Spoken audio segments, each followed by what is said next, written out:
परम सत का योग। गुरु प्यारी साध संगत जी, राधा स्वामी जी। संगत जी, आज जो बातें हम आपके साथ साझा करने जा रहे हैं वे साधारण नहीं, बहुत ही गहरी और हृदय को छू लेने वाली हैं। जी हाँ संगत जी, सुनकर आप भी दंग रह जाएंगे कि हमारे प्यारे बाबा जी ने पिछले कुछ दिनों में किस तरह की करुणा और किस तरह का अनोखा निर्णय लेकर संगत को चकित कर दिया। पूरा संसार मानो एक पल में बदल गया हो और इटली की संगत ने तो जैसे खुशियों की वर्षा ही देख ली। और आपसे विनती है जी, अगर आपने अभी तक सतनाम धुन चैनल को सब्सक्राइब नहीं किया तो कर लेना जी, ताकि ऐसी ही रूहानी बातें आप तक सबसे पहले पहुंचती रहें। और चलिए अब आगे बढ़ते हैं, धीरे धीरे, एक एक ठहराव के साथ, उसी भाव के साथ जिसमें यह घटना घटी थी। संगत जी, आपको याद ही होगा कि बाबा जी का एक बड़ा कार्यक्रम पटियाला में था। वहां कितनी शांत, कितनी सौम्य और कितनी खामोश वातावरण में संगत बैठी थी, जैसे हजारों नहीं बल्कि हजारों रूहें एक ही सांस में डूबी हुई हों। पटियाला से कार्यक्रम समाप्त करके बाबा जी सीधे चंडीगढ़ पहुंचे। जी हाँ, बिल्कुल सीधे। और फिर वहां से अचानक विदेश की उड़ान भरने का निर्णय ले लिया। मतलब अभी शनिवार को ही बाबा जी विदेश यात्रा से लौटे थे और रविवार को फिर विदेश प्रस्थान कर गए।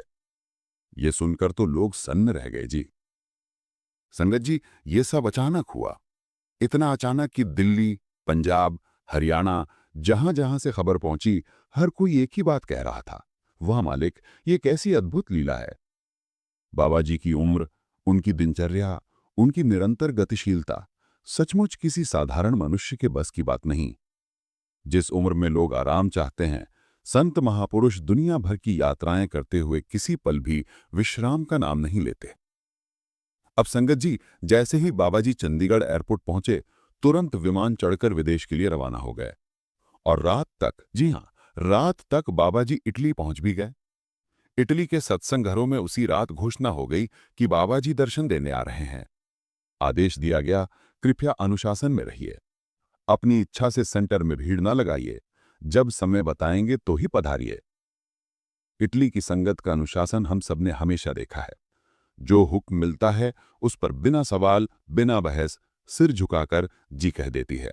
और वही हुआ। सुबह 9 बजे का समय तय हुआ, नोटिस जारी हुआ और इटली का अमीलिया सेंटर मानो किसी लंबे इंतजार के बाद पहली बार सांस ले रहा हो। लगभग 1 साल बाद बाबा जी की झलक मिलने वाली थी। और संगत जी, जब बाबा जी वहां पहुंचे, जो दृश्य था वो शब्दों में कैद नहीं हो सकता। जो रोए वो अपने आंसुओं को छिपा नहीं पाए, जो मुस्कुराए उनकी मुस्कान भी जैसे कांप रही थी।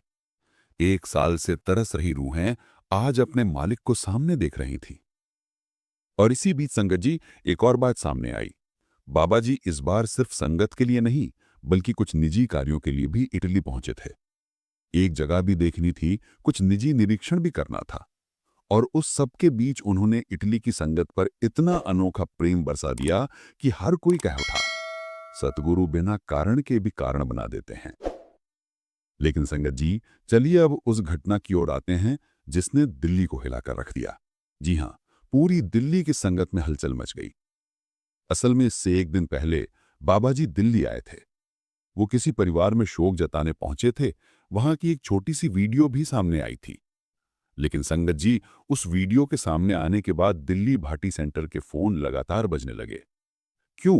क्योंकि बाबा जी के वहां से निकलने के बाद पता लगा कि कई सेवादार बिना अनुमति के वहां पहुंच गए थे। और इस बार बाबा जी के साथ साइलेंट सिक्योरिटी भी मौजूद थी। साइलेंट सिक्योरिटी मतलब ना बैच, ना पहचान, ना कोई आवाज, बस ध्यान से देखना कि हुक्म का पालन हो रहा है या नहीं। और संगत जी, उन्होंने हर उस सेवादार को पहचान लिया जो बिना इजाजत वहां पहुंचा था। अब आगे क्या हुआ? भाटी सेंटर ने एक एक करके उन सभी सेवादारों को फोन किया और तुरंत सेंटर बुला लिया। किसी के बैच ले लिए गए, किसी की सेवा रोक दी गई और कुछ को तो साफ शब्दों में हुक्म सुना दिया गया, आपकी सेवा समाप्त की जाती है, आगे से ध्यान रखें। संगत जी, डांट हमेशा दुलार का दूसरा रूप होती है। जब तक सद्गुरु एक झटका ना दे, मन समझता नहीं। परमार्थ में अनुशासन बहुत आवश्यक है जी। दिल्ली सेंटर में पहले से ही बहुत सख्ती है। वहां बार बार आदेश होता है, कि कृपया बाबा जी के पीछे मत दौड़ो। जिस सड़क से हजूर गुजरेंगे वहां भीड़ न लगाना। जिस स्थान पर निजी कार्यक्रम हो वहां संगत ना पहुंचे। फिर भी संगत को किसी ने बता दिया कि बाबा जी अमुक जगह जा रहे हैं और भीड़ इकट्ठी हो गई। भीड़ इतनी कि संभालना मुश्किल हो गया। और संगत जी ऐसे ही नियम तोड़े जाते हैं, फिर सेवा चली जाती है, फिर पश्चाताप होता है।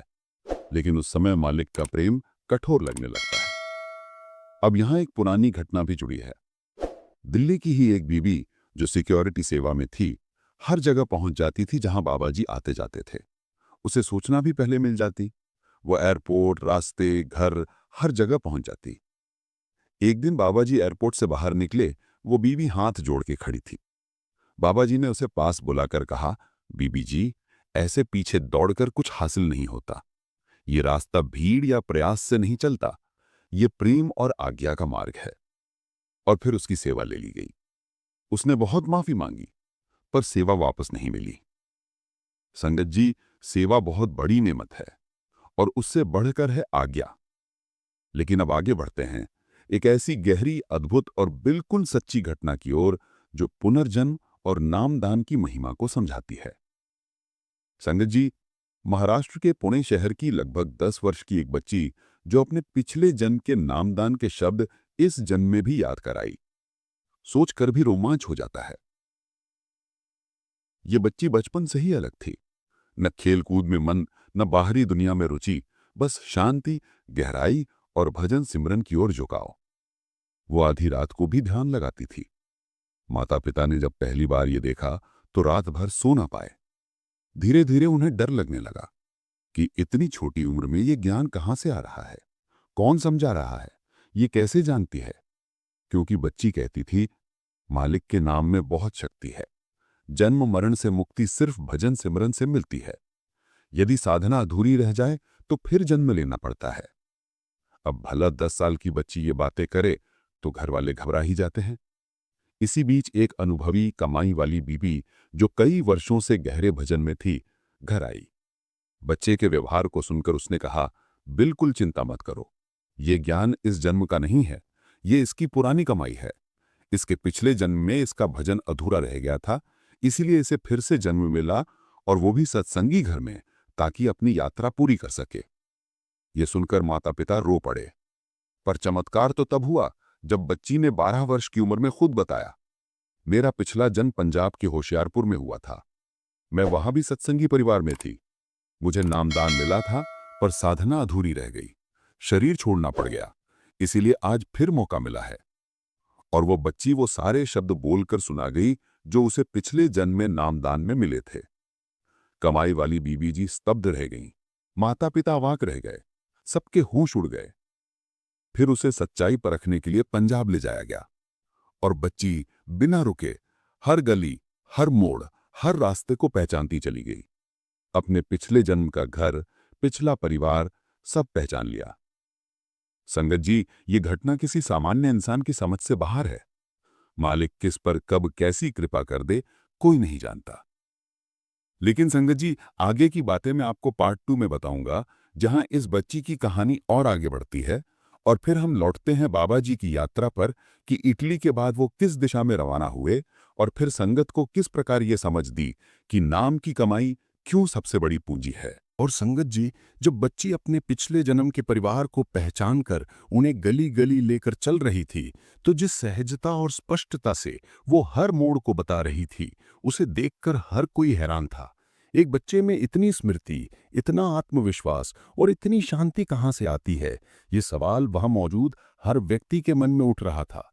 पर सच्चाई यही है जी कि जब किसी जन्म में साधना अधूरी रह जाती है, तो आत्मा अगले जन्म में वही अधूरी यात्रा पूरा करने के लिए लौट आती है। और यही बात उस बच्ची के मामले में बिल्कुल साफ दिखाई दे रही थी। वो सिर्फ जगहें ही नहीं, बल्कि पिछले जन्म की आदतें, पिछले जन्म की भजन सिमरन की लय और पिछले जन्म की रूहानी भूख भी साथ लेकर आई थी। उसके चेहरे की चमक, उसकी आंखों की गहराई और उसके शब्दों की गंभीरता सब कुछ बता रहे थे कि ये कोई साधारण बच्ची नहीं है, बल्कि कोई पुरानी रूहानी कमाई का बोझ लेकर आई हुई आत्मा है, जो इस बार हर हाल में अपनी साधना पूरी करना चाहती है। संगत जी, जब वो अपने पुराने परिवार से मिली तो सभी रो पड़े। नए माँ बाप भी, पुराने माँ बाप भी। और यही दृश्य ये साबित करने के लिए काफी था कि मालिक की बनाई इस दुनिया में कुछ भी असंभव नहीं और उसकी लीला को मनुष्य कभी नहीं समझ सकता।